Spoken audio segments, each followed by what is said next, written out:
Red Bull has made the 2023 season absolutely boring to watch, and here's why.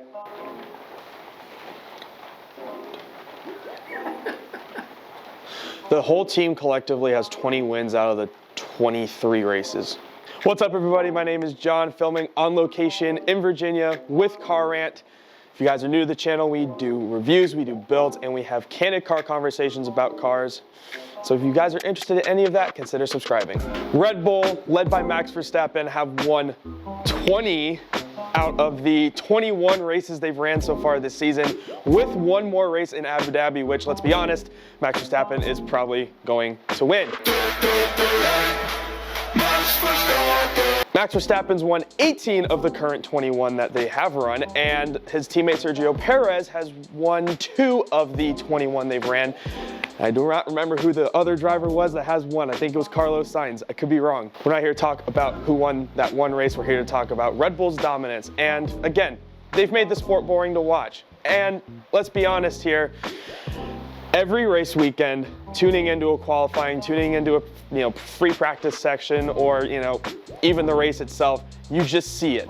Red Bull's dominating. Red Bull's won. Oh, Red Bull won Monaco. Red Bull won this. Red Bull won that. And it seems to be very repetitive and very annoying. Some people may say, well, Lewis Hamilton was dominant for 7 years. He's won 7 titles. He's won 6 with Mercedes. He was boring too. And I would say, no, he wasn't. He was dominant, yes, but the thing that we have to understand about Lewis's dominance and Max's dominance is other teams were winning races during Lewis Hamilton's dominance. You had Ferrari contending when they had Sebastian Vettel and Charles Leclerc in his earlier years of racing with Ferrari.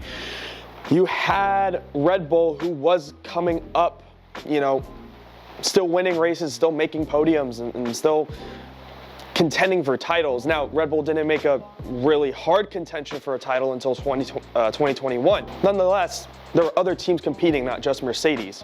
And what Red Bull has done this year is they've dominated, and no other team has seemed to find their way to contend for that title. You watch an interview of Lewis Hamilton talking, you watch an interview of Max talking, there's also a different vibe that each driver gives off. They all have their own personalities and whatnot, and he's very cocky about it. He's very arrogant about it. He's very he has that attitude of just, I'm better than you, as opposed to, you see a guy like Lewis Hamilton talking in an interview, and very humble, very quick to credit the team, very quick to credit the mechanics and the engineers. And not to say Verstappen doesn't do that, but he's also a very aggressive driver. And I will say, I think the events that happened in 2021 also have something to do with people disliking Max Verstappen because of a decision that the governing body or the FIA did to move the cars around. And Max Verstappen definitely is not the most likable driver.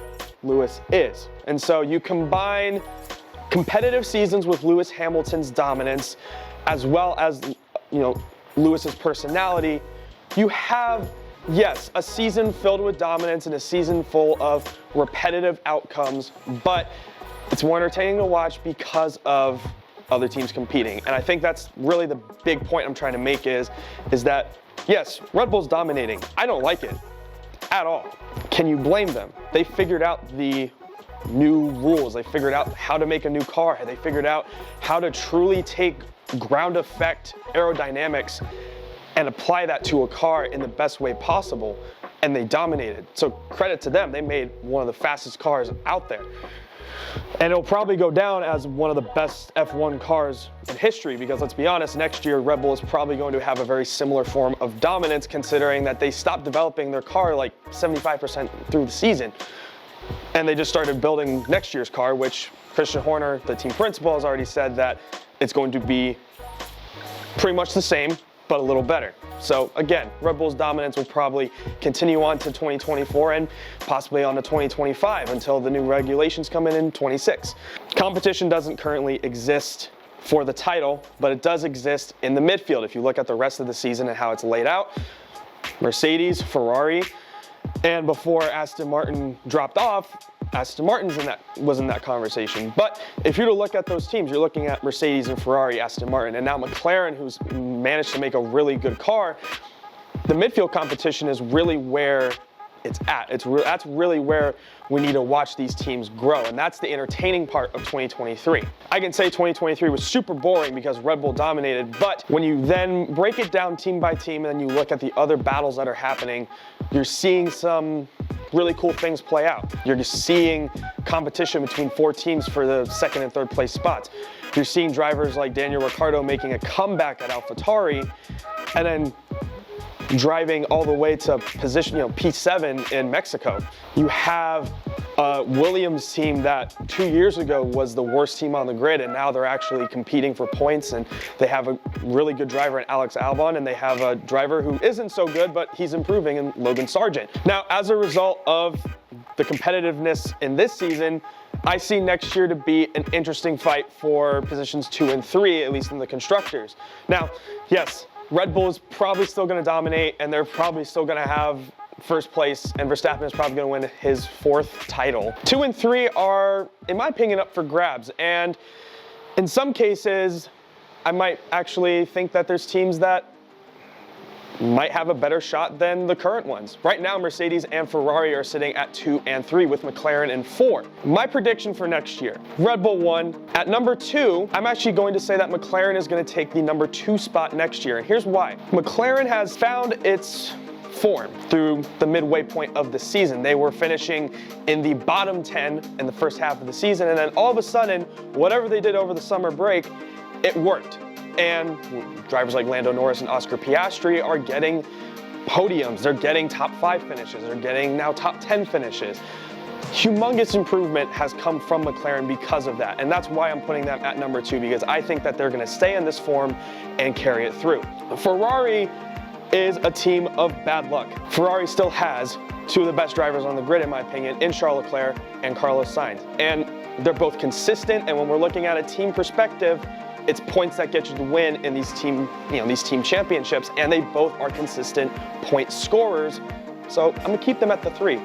And that means Mercedes goes down to the runner-up in the 4. Mercedes team principal Toto Wolff is constantly talking about how the 2024 Mercedes is gonna be amazing, and it's gonna be good, and they think they found what the issue is and whatnot. So if that is true, and that car is faster, you already have the rivalry between Hamilton and Russell. The 2 guys can't get along in the first place, but because the car wasn't good this year, there was a lot of compromise, and there was a lot of just team play to figure out what the issue was, which resulted in them having to work together even if they didn't want to. I think next year Mercedes is going to drop down in points because the car is going to be faster, but the drivers are not going to be able to get along, and they're not going to comply with team orders.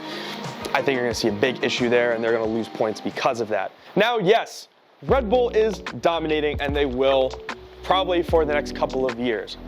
But let's look at the bright side. Max Verstappen is breaking records. He's broken most amount of wins in a season record. He's broken Sebastian Vettel's consecutive win record. He's broken the fastest lap record. He has set fastest laps at almost every track in general. You have a car that's making history with a driver that's making history, and even though Sergio Perez seems to be the one that doesn't get as much attention at Red Bull, he still has 2 wins on the season and a couple of podiums.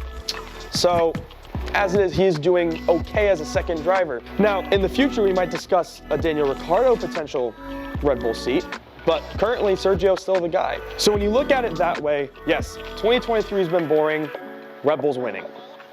And they've won every race this year except one, and again, they'll probably win in Abu Dhabi. Looking at it on the bright side, and what we can take away from this season is there's healthy competition between 4 teams for the last 2 spots in the top 3, and there's really good improvement happening from the backfield teams at Williams and AlphaTauri. So with that being said, what do you guys think? Has Red Bull's dominance caused Formula One to become boring like I've said, or is it nice to see a new face winning for once? Let us know in the comments what you think. This is John on location in Virginia. I love y'all. Peace.